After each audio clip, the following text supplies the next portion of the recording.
히브리서 이제 마지막 장으로 들어왔습니다. 한 40주 정도를 우리가 한 1장부터 12장을 나누는 한 40주 정도 우리가 소요가 됐는데요. 1장부터 12장의 내용을 한번 좀 더듬어 보시면 여러 가지가 있지만 가장 주요한 골자는 그거였습니다. 히브리서 저자는 수신자들, 그러니까 이방 땅에 사는 그리스도인들 중에서 유대인 중에 예수를 믿기로 결심하여 개종한 자들, 그들이 신실하게 믿음을 지켜가다가 유대인들의 핍박과 또 유대교로 돌아오라고 하는 그들의 회유가 너무나 강력해서 또 그들로 인해 겪는 어려움이 육체적으로도 경제적으로도 사회적으로도 너무 힘겹다 보니까 이제 어느 순간 내가 이렇게 기독교에 머물러 있을 의미가 있나? 필요가 있나? 정말 내가 영원히 속죄함 받은 게 맞나? 차라리 예전처럼 유대교로 돌아가서 열심히 율법을 지켜가며 또 속죄 제사도 드리며 그렇게 좀 살아가도 문제가 없지 않을까? 이런 생각을 갖게 된 그리스도인들이 여러 생겨났던 것이죠. 그래서 이제 그들의 생각이 옳지 않음을 지적하기 위해서 여러 방향으로 돌아가면 안 된다라고 하는 것. 그리고 너희들이 돌아가서는 안 되는 이유가 이미 예수 그리스도 그 대제사장이신 예수 그리스도가 우리를 위해 죽어주신 그 사건과 우리의 죄를 완전히 구속하신 그 부활의 사건, 이런 것들이 얼마나 소중하고 귀한 것인데 그걸 버리고 하나님의 나라를 외면하고 유대교로 돌아가려고 하느냐가 어리석은 것이다. 이런 초점을 계속 맞춰오고 있었습니다. 그러면서 이제 히브리 저자는 12장 즈음에 와서 무엇을 강조했냐면 믿음의 경주를 제발 포기하지 말아라. 목적지에 누가 우리를 기다리고 계신다? 예수 그리스도께서 기다리고 계신다. 그 목적지를 향해 달려가는 중에 누가 우리를 응원하고 있다? 믿음의 선진들이, 이미 믿음의 본을 보인 성진들이 우리를 위해 지금도 잘 달려가라고, 팔과 다리에 힘을 좀 내라고 지금도 응원하고 있다라고 하는 것, 우리는 함께 나누었었습니다. 그래서 바로 그 믿음의 경주를 완주할 때까지 믿음의 체력도 필요하고 목적지를 바라보는 그 견고한 시선도 필요하고, 그러면서 그 경주를 함께 달려가는 지체들과 서로 돕는, 서로 두 손을 맞잡는 이런 모습도 지금 필요한 것이지요. 그래서 그 은혜를 더욱더 붙들고 하나님의 나라를 달려갈 때 하나님을 기쁘시게 섬기는 삶을 여러분 기꺼이 살아야 한다. 그거 놓치지 말아라. 이 얘기를 앞장까지 나눈 부분입니다. 이 얘기를 가지고, 자, 그래서 오늘 이제 13장은 이제 그렇게 나누었던 모든 1장부터 12장의 내용이 최종적으로 정리가 되는 장인데, 믿음의 경주를 완주할 때까지 이제 이 수신자들은 함께 하나님을 기쁘게 섬겨가야 되는데, 그러기 위해서 정말 너희가 지체들과 함께 힘을 내야 될 것이 있다. 그래서 그 몇 가지를 제시를 하는 거예요.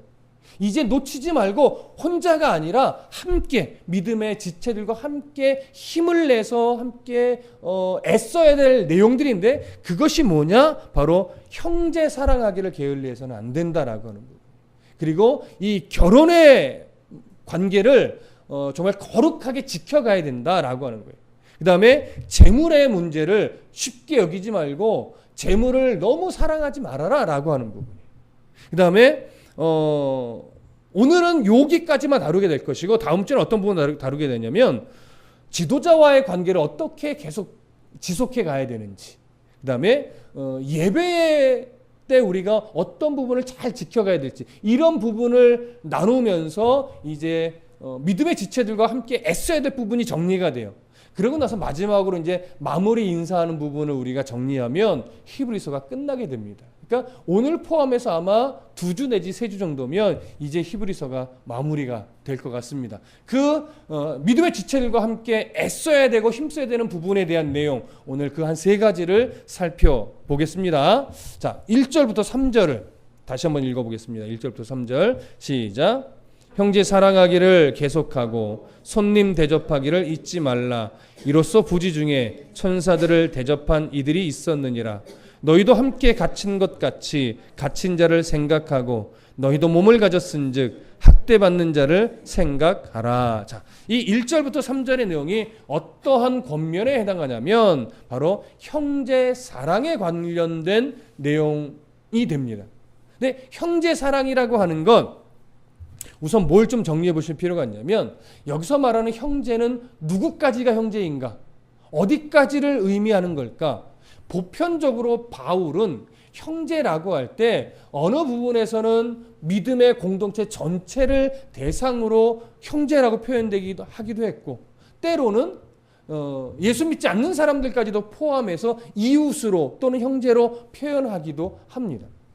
히브리서 안에서는 예수님이 우리를 향해 믿음의 그리스도인들을 향해 뭐라고 말했죠? 그들을 형제라 부르기를 부끄러워하지 않는다, 주저하지 않는다 이렇게까지 표현을 했었습니다.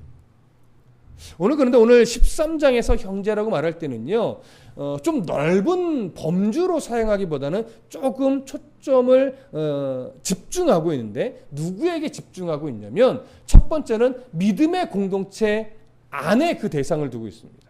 믿음의 공동체 안에 지체들을 대상으로 하는데 특별히 그 지체들 중에서도 누구에게 조금 더 초점을 두고 있냐면 복음을 위해 여러 이방 땅을 다니면서 복음을 전하는 여러 전도자들 그리고 여러 지역을 순회하면서 하나님의 말씀을 가르치는 순회 어떤 지도자들 이들이 형제의 범주 안에 들어갑니다.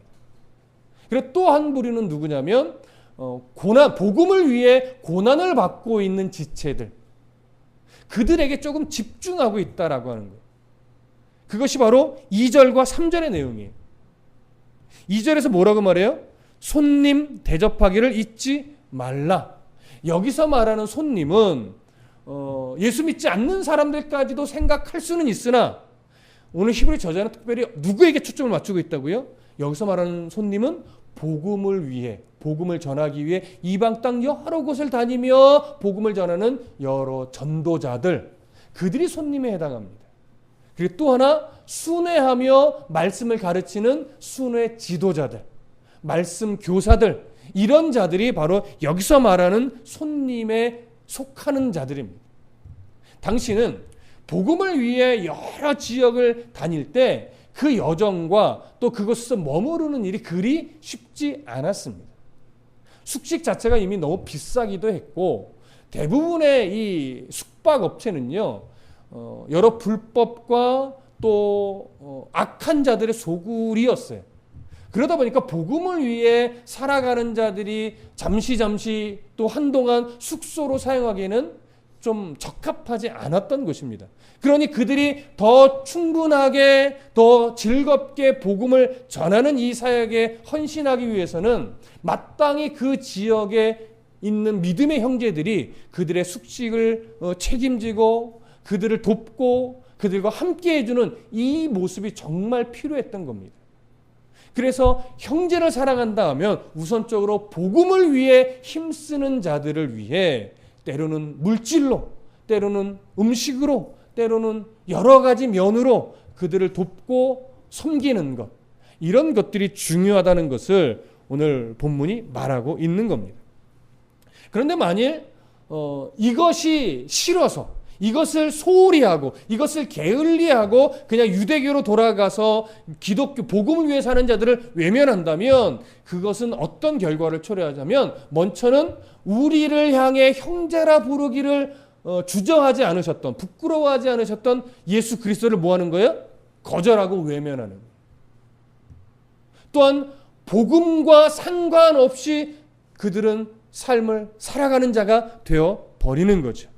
그러니 전도자들, 말씀의 지도자들 이들과 어떤 결별을 하는 것이고 예수 그리스도와 단절하는 것이니 얼마나 어리석은 모습이 되겠습니까? 그래서 너희가 예수 그리스도를 버리지 않고 예수 그리스도를 믿는 그 믿음의 지체라고 하는 것을 무엇으로 드러내라는 거냐면 형제를 사랑하는 복음 전도자나 순회 지도자들을 섬기는 모습으로 그것을 드러내라는 거예요. 여러분 산상수훈에서도 예수님이 강조했던 게 뭡니까? 하나님을 사랑하느냐? 그럼 그 하나님에 대한 사랑을 무엇으로 세상 속에서 증명해라? 이웃사랑의 모습으로 증명하라는 것이었죠. 그래서 오늘 2절은요. 이런 의미로 손님 대접하기를 잊지 말라라고 하는데, 잊지 말라라고 하는 이 단어를 헬라어로 보면 소홀히 여기지 말라라는 의미가 담겨 있습니다. 그러니까 손님 대접하는 것을 소홀히 여기지 말고, 가볍게 여기지 말고 정말 열심으로 섬길 수 있어야 된다. 전제는 뭐예요? 너희가 마땅히 그리스도인이니까, 복음을 위해 너도 사는 자이니까, 이렇게 되는 거예요. 그래서 그러한 것을 권면하면서 어떤 말씀을 첨가하냐면, 이로써 부지 중에 천사들을 대접한 이들이 있었다라고 말해요. 자, 어느 이야기를 의미하는 걸까요? 이 표현은 부지 중에 천사를 대접한 이들이 있었다. 바로 아브라함을 이야기하는 것이죠. 아브라함이 99세가 될 때까지 하나님이 자식을 주시지 않아서 참 섭섭해하고 있었습니다. 하나님은 그 이전에 인간적으로 이스마엘을 얻은 아브라함에게 침묵으로 사실은 책망하는 중이었습니다. 그렇게 오랜 시간 침묵하시다가 그의 나이 99세 때 다시 아브라함에게 나타나서 후손에 대한 약속을 주시면서 이 약속에 대한 증표로 무엇을 하게 했냐면 할례를 명하셨습니다. 그래서 99세의 나이에 할례를 행했지요. 할례를 행한 사건 다음에 어떠한 내용이 창세기에 기록되냐면, 하나님과 천사들이 나그네의 모습으로 아브라함의 집을 지나가는 거예요. 그때 아브라함이 그들을 기꺼이 맞이하여 극진히 대접했죠. 천사라고 하는 것, 하나님이라는 사실을 모르고 극진히 대접했을 때 하나님이 또 천사들이 그 대접을 기쁘게 받고 무슨 이야기를 해줘요? 사라에게 내년 이맘때 너의 태를 통해 아이가 태어날 것이다 말씀해 주시는 겁니다. 물론 그 이후에 아브라함에게 여전히 연약한 모습은 있었지만, 하나님은 그런 아브라함, 할례 받은 자로서 네가 마땅히 손님을 대접하는지, 이런 모습들을 마땅히 지켜보시는 겁니다. 그래서 그런 어떤 마땅히 할례 받은 자로서의 모습을 가졌을 때 당연히 각도로 하나님 섭리하신 거지만, 그런 모습을 드러냈을 때 그 모습, 그 대접을 어떻게 기꺼이 받으시고 이제 사라에게 내년 이맘때 아이가 태어날 것을 이야기해 주시는 이런 장면을 보게 됩니다.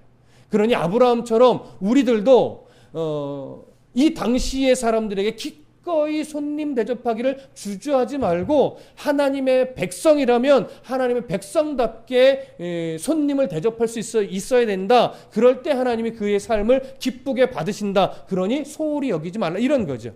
물론 그렇다고 해서 이것은 오늘날 손님이 오면 무조건 막 극진히 대접해야 되고, 이것을 이렇게 연결하면 안 돼요. 그래서 목사들에게 잘해야 된다, 이렇게 연결하면 본문을 잘못 해석하는 겁니다. 그런 것과는 좀 다른 차원의 내용입니다. 여러분, 목사만 잘 섬겨야 됩니까? 아니죠. 여기서 말하는 잘 섬김은 믿음의 지체들은 서로와의 관계 속에서 잘 섬길 수 있어야 되는데, 그 섬김은 꼭 물질로만 이야기하는 것이 아닙니다. 관계를 정말 섬기는 관계로 함께 만들어 가야 된다라고 하는 의미가 되겠지요. 자, 그래서 결국 이 모습은 아브라함이 하나님의 통치를 받는 자가 되었다라고 하는 모습이며, 결국 이 권면은 너희들이 정말 하나님의 통치를 받는 자라면 기꺼이 복음 위에 살아가는 자들과 섬기는 관계를 잘 지켜가야 된다. 그것을 소홀히 하지 말아라. 이런 권면이 되는 것입니다. 자, 그러면서 이 손님에 대한 이야기를, 그 형제에 관한 이야기 중에 첫 번째가 손님 대접에 관한 거라면, 두 번째는 뭐냐면 3절의 내용입니다. 너희도 함께 갇힌 것 같이 갇힌 자를 생각하고 너희도 몸을 가졌은즉 학대받는 자를 생각하라.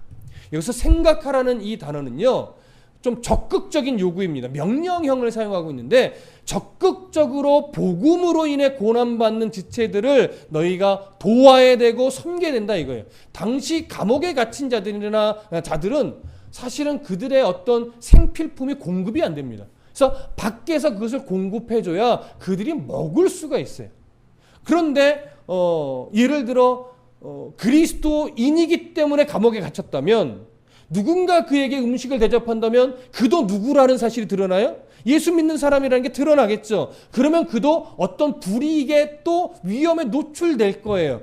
그것을 감수하고서라도 뭐 해야 된다? 그들을 섬길 수 있어야 된다. 이게 사실 쉬운 얘기가 아니죠. 그러나 저자는 이야기합니다. 너희도 함께 갇힌 것 같이. 이 말은 뭐예요? 수신자들이요, 이미 사실은 감옥에 갇힌 경험을 한 자도 있어요. 그리고 시간이 흘러 어쩌면 그들도 나중에 동일하게 갇히게 될 수도 있어요.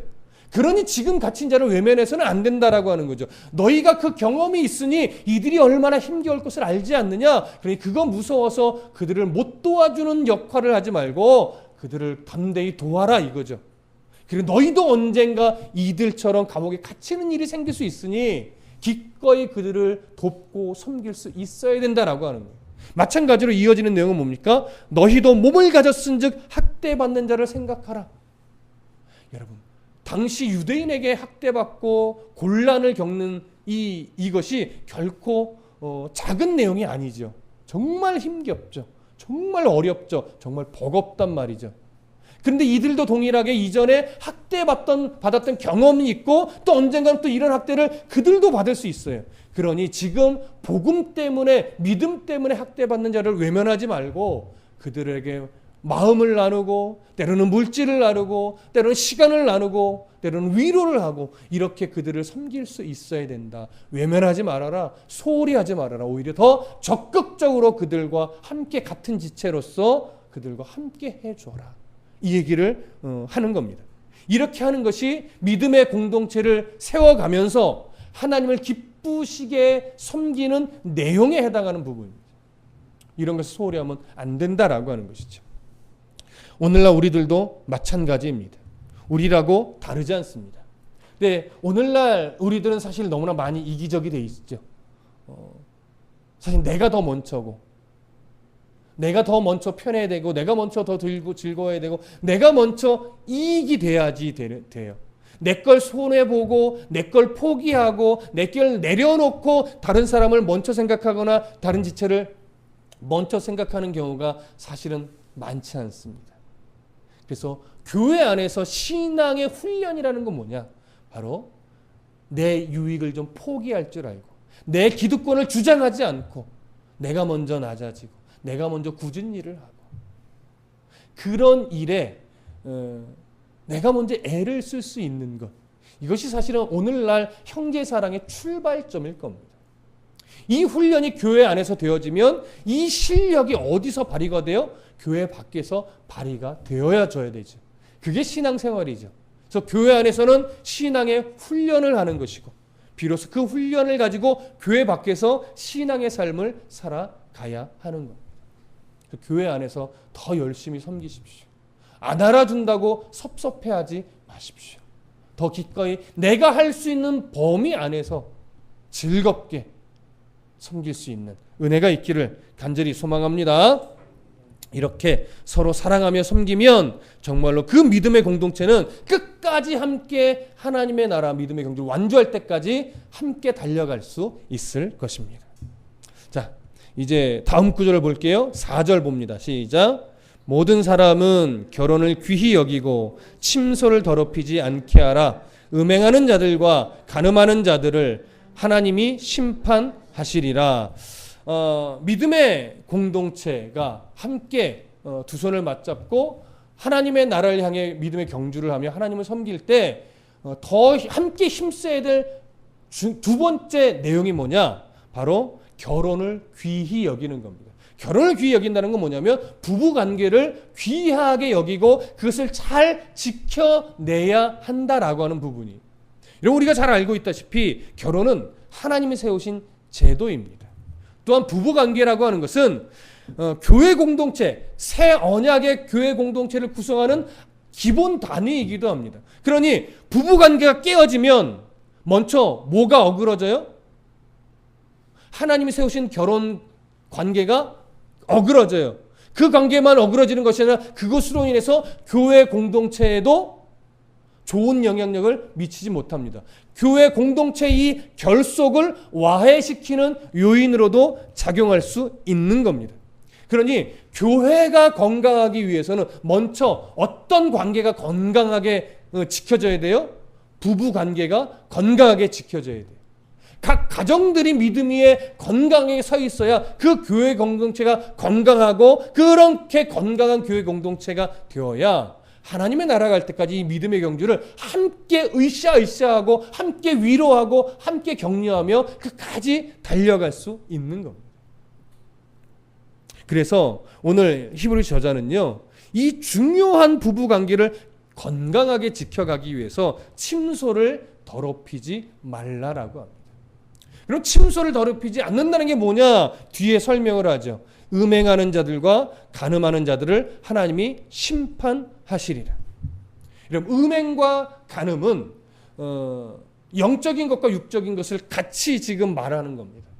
육적인 음행과 간음은 결혼관계 이외의 관계에서 성적 행위가 이루어지는 것이 기본적으로 뭐예요? 그게 음행이고 간음이죠. 또 영적으로 하나님을 섬기는 자리가 아닌 다른 신을 섬기는 자리에서 그 신을 섬긴다든가 아니면 그 성전 창기와 또 종교적인 행위로 몸을 섞는 이 모든 것이 또 영적 음행이고 간음이기도 하죠. 근데 당시 이 이방 사회 문화 속은 이 두 가지가 팽배하던 때였습니다. 이것이 유행처럼 문화처럼 만연하게 자리 잡고 있던 사회였습니다.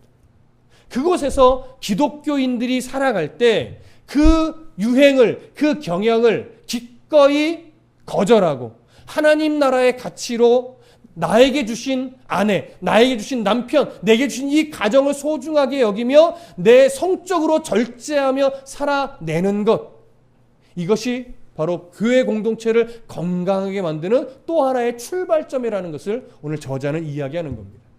너무나 많이 노출된 시대이기 때문에. 여러분, 오늘날은 이것이 어떻게 적용이 되겠습니까? 오늘날의 우리나라 사회에는 건강한 이 결혼관이 사실은 많이 곳곳에 왜곡되게 그려지고 있죠. 놀랍게 왜곡된 사랑이 아름다운 사랑으로 포장되어 TV 매체에 열심히 노출되어 보여지고 있어요. 그런 이미 결혼했는데 옛사랑을 만나 이 불륜 관계인데 분명히 그 불륜 관계를 아름답게 포장하고 있어요. 결혼하지도 않은 처녀 총각인데 사랑한다는 이유로 이미 한 지붕 아래서 살아가고 몸을 섞는 것이 마치 굉장히 아름다운 사랑인 양. 그래서 나도 저런 남자라면 함께 살고 싶어라. 뭐 이런 식의 잘못된 가치관이 아이 청소년들 사이에 자기도 모르게 젖어들게끔. 그러면서 그런 드라마 안에 은근슬쩍 요즘에 치고 들어가는 것이 뭐예요? 동성애의 어떤 이 분위기를 살짝 집어넣어서 마치 그게 별 문제 아닌 양. 이렇게 또 그 안에 자리를 잡아가고 있죠. 이런 문화 속에 사실은 교회가 분별력을 갖지 않으면 교회 청소년들이나 청년들이 그게 뭐가 문제예요? 이렇게 나온단 말이죠. 실제로 전도사님들하고 얘기하다 보면 다른 예전에 관계 맺던 청년들 안에 정말 답답해 죽겠어 이런 말을 해요. 그걸 몰라 막 이렇게. 동성애가 뭐가 문제예요? 결혼 전에 정말 함께 잠자리를 하면 안 돼요? 막 이런 거. 결혼도 안 했는데 막 2박 3일씩 남자친구랑 막 여행을 가려고 그러고 이런 얘기를 들으면 막 답답해하는 거예요. 왜 그래요? 어떻게 보면 교회의 책임이고 어떻게 보면 목회자의 책임입니다. 정확하게 안 가르친 거예요. 못 가르친 거예요. 그리고 그냥 놔두니까 말씀이 그것을 얼마나 죄로 여기고 있는지를 명확하게 가르쳐내지를 않으니까 그런데 노출되고 이미 가치관을 빼앗겨 버리는 거죠. 오늘 히브리 저자는 그것과 동일한 겁니다. 그런 문화 속에서 그런 가치관이 팽배한 사회 속에서 예수 믿는 사람은 그런 가치관을 뭐 해야 된다? 단호하게 끊어내야 된다. 이거예요. 거기에 휩쓸리지 말라는 거죠. 그럴 때 하나님께 인정받는 가정으로 거룩하게 세워지고 교회 공동체의 가정이 그렇게 세워질 때 교회 공동체 전체가 건강해져서 함께 하나님의 나라 갈 때까지 이 믿음의 경주로 함께 갈 수 있다.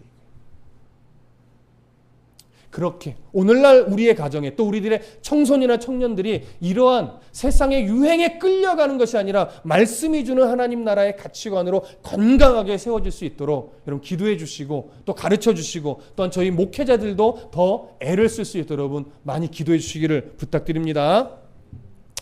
5절 보겠습니다. 함께 읽습니다. 5절 시작. 돈을 사랑하지 말고 있는 바를 족한 줄로 알라. 그가 친히 말씀하시기를 내가 결코 너희를 버리지 아니하고 너희를 떠나지 아니하리라 하셨느니라.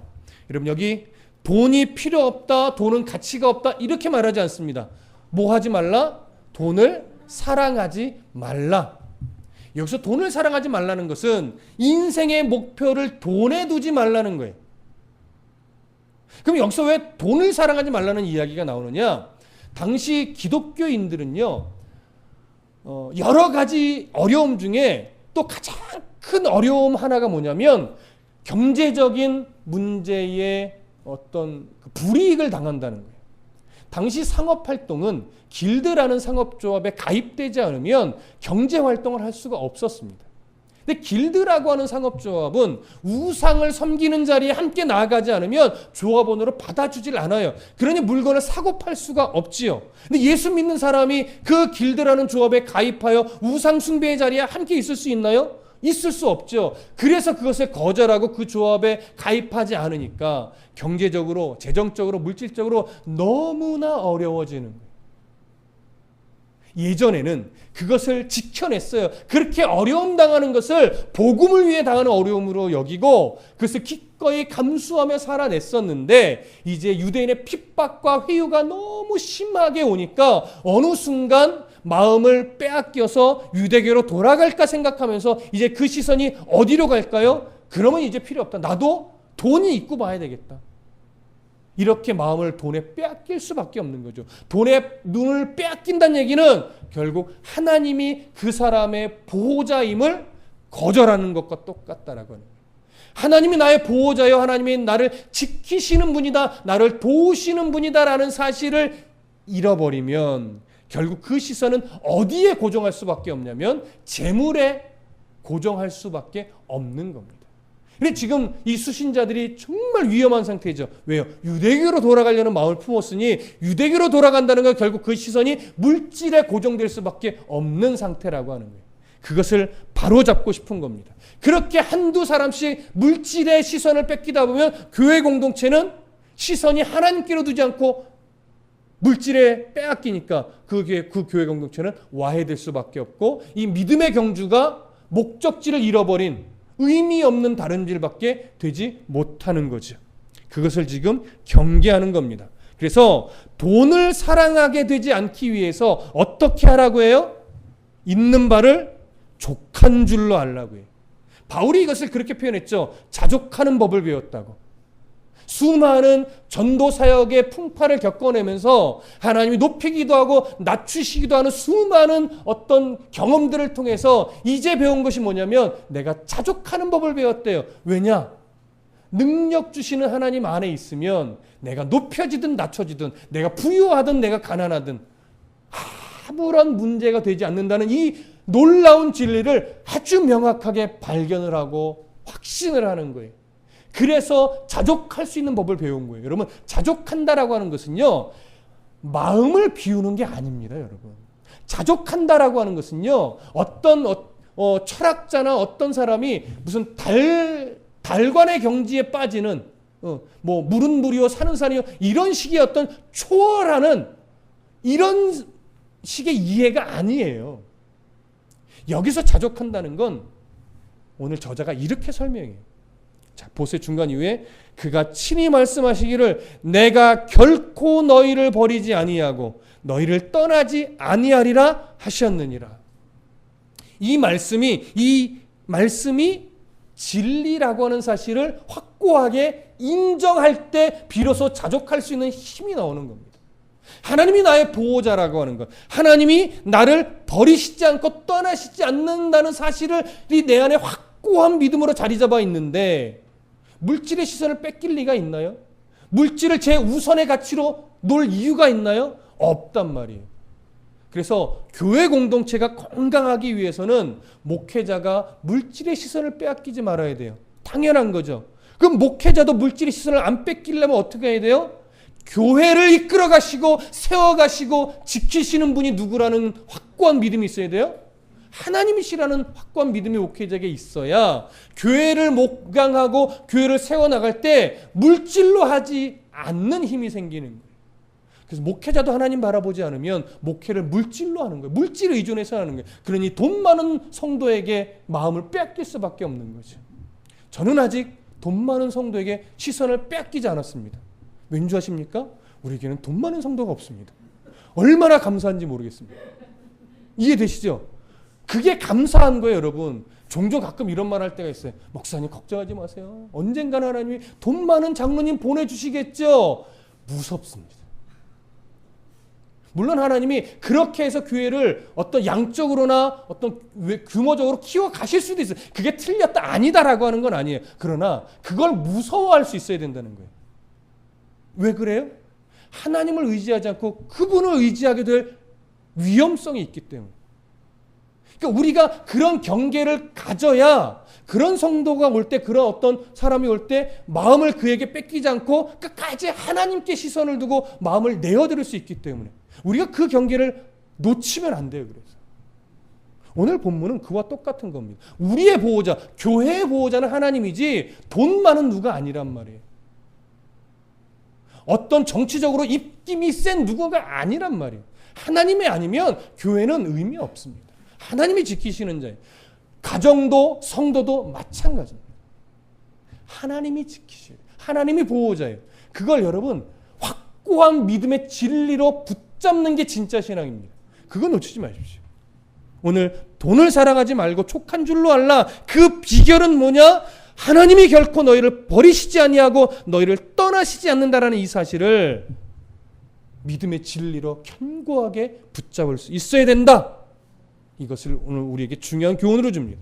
그러면서 이제 6절은 1차적인 어떤 정리를 합니다. 6절 다 같이 읽어보겠습니다. 시작. 그러므로 우리가 담대히 말하되 주는 나를 돕는 이시니 내가 무서워하지 아니하겠노라. 사람이 내게 어찌하리요 하겠노라. 자, 보십시오. 우리가 지금 1절부터 5절에 권면을 할 때 저자가 왜 이런 권면을 할 수밖에 없어요? 결국 유대인들의 핍박과 유대인들의 회유와 당시 사회가 가지고 있는 이 악한 가치관들이 너무나 세기 때문에 그래요. 그래서 그것 때문에 두려워지고 그것 때문에 걱정이 되고 그것 때문에 염려가 되니까 그것으로 인해서 하나님을 떠나게 되니까. 그래서 그 두려움은 결국 누가 줘요? 사람이 준단 말이에요.